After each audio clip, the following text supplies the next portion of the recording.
Welcome to Whiskey One, the channel for the novice, the curious, and the connoisseur. I'm Whiskey One, and today we're going to be reviewing the Laws Whiskey 4-grain bourbon that's been finished in cognac. So stick around.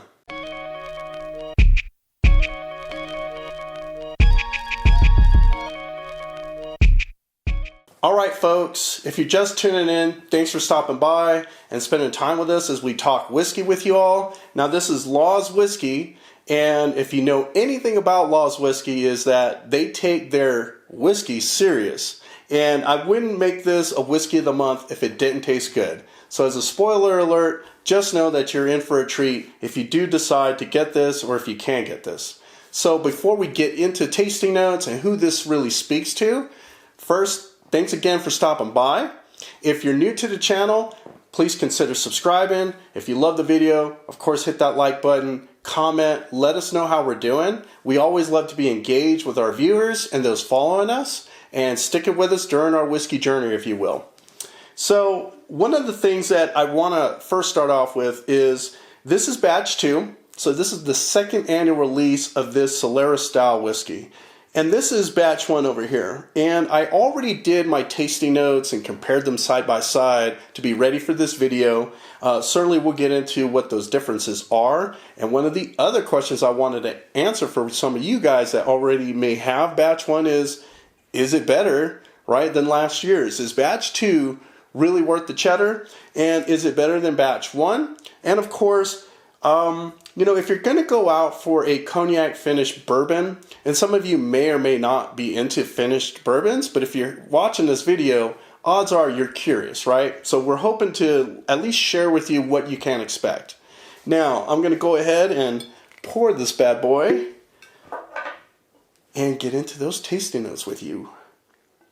So one of the things as I pour this, I do want to mention is this is a bourbon that's had a really long journey, if you will. Now, this really starts out as a 4-grain bourbon, and if you're not really sure what that means, it's basically made from a mash bill of corn, rye, wheat, and malt. And this is all made from grains that are local to Colorado. And it's really cool that the Laws Whiskey House has really had a village feel for everything that they do. They're a craft distiller. They make really small batches as compared to some of your large, big hitters. So let's go ahead and get into this whiskey. And as we do, let's talk about that journey, about how it started as a 4-grain bourbon and ended up in this bottle, if you will. All right.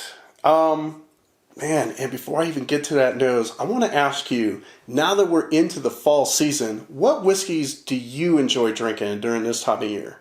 It might be a Laws, and if it is, definitely let us know.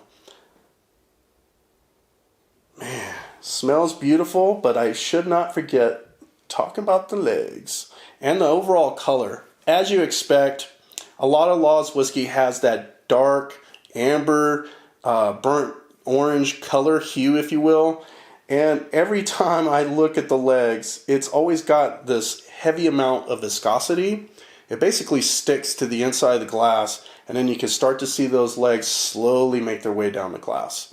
Beautiful. For those of you who may not have tried Laws whiskey, it's grain forward. It's got a lot of that rawness and a lot of depth and complexity to it. So let's check out that nose.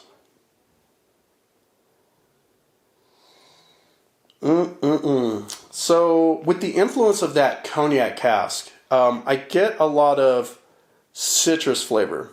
I get black tea, of course, more from the bourbon. And I get a lot of spice to it, a lot of those baking spices. And again, that's one of the reasons I feel like this is the perfect whiskey of the month. Going back to it, yeah, like orange rind, tangerines, if you will, dried apricots. A lot of orchard fruits as well, right? It's just sort of melded or muddled together. A lot of toffee and caramel, brown sugar, if you will. So it is sweet. And it just feels like it's got these layers to it. You go back to it, you know, you pick out something else. One of the things that I really like about Laws whiskey, especially their ryes and how they use the rye grain in their 4-grain bourbon, is it's this different kind of spice to it. And one of the things that really stands out about this batch is the rye really comes forward on it, and all the things that come with a Solera style Cognac Foeder are really being like showcased here. So let's go ahead and check out the taste.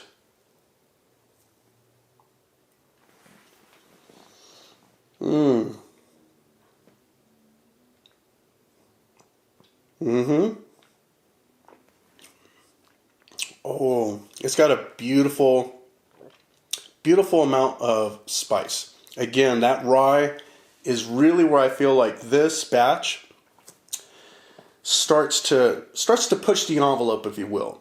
The rye and the mash bill, of course, right? This is a bourbon, not a rye, but the things that get showcased from the bourbon are like that black tea, the caramel, if you will, that oakiness.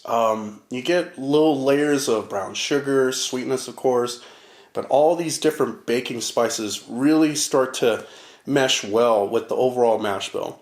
And of course, you get a little bit of maltiness, but it's very subtle, if you will. You get more of that cognac cask influence. So let's talk about this journey.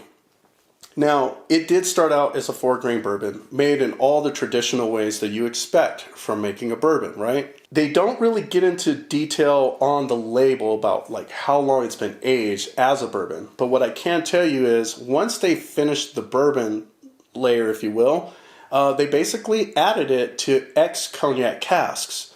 And then after they took those different barrels, they added it to a final step. And that is their Cognac Foeder. Now, if you've never seen a foeder, it's basically a massive barrel that you can basically marry multiple barrels into one, let it sit, let it mellow, let it just kind of, entangle itself in all the goodness that you can expect from all those different barrels, and then have a little consistency to it. And all those little nice flavors just start to pop. And when I compared the batch 2 to the 1, I noticed that batch 1 had a lot more barrel influence, if you will, and a lot more chocolate, whereas batch number 2 is more fruit forward. So I feel like as the years go by and we get more and more of these releases, there's just really going to get a little bit more rich and deeper with complexity. Now, I don't want to scare you away if you're looking for something simple as a bourbon. And certainly if you watch on this video, you didn't come here to get simple, right? You wanted a little something, a little extra. And that's where I feel like that's what's happening here. This bottle is a whole lot of extra. Now, who does this really speak to? In my opinion, this really speaks to the whiskey curious, right? If you're like me, you're willing to take that trip from Albuquerque to Denver just to get this bottle. And that's exactly what happened. I went to the Gargoyle Society. They had a release party for this little bad boy right here, amongst another finished cask, the Calvados finished bourbon. And then they also had like their corn whiskey. They had their malt whiskey as well, which is beautiful. And if you follow us on Instagram and Facebook, you already know what I had to say about that. So I feel like for the whiskey curious, this is perfect and ideal for you, right? And if you've had this, I'd like to know what your thoughts are. Please share in the comments below. One last thing I will mention is I'm wearing the Gargoyle Society shirt, but we do have our brand new Whiskey One shirts. If you're interested and if you're curious what it looks like, check out our previous video that we just released last week and hit us up, send us an email. Again, our email will be in the description. And let us know your thoughts about Whiskey One or just whiskey in general, and you'll be enrolled as part of our giveaway at the end of the month. All right? So hopefully you guys are enjoying this whiskey as much as I am. And that's one of the reasons I'm such a big fan of Law's Whiskey. It's just they come up with hitters every single time. There's never a dull moment, right? So again, if you're not really knowledgeable on Law's Whiskey, hopefully that'll shine some light for you. So here at Whiskey One, thanks for stopping by. And always remember, it's about the one you enjoy. Cheers. Shut up and sit down.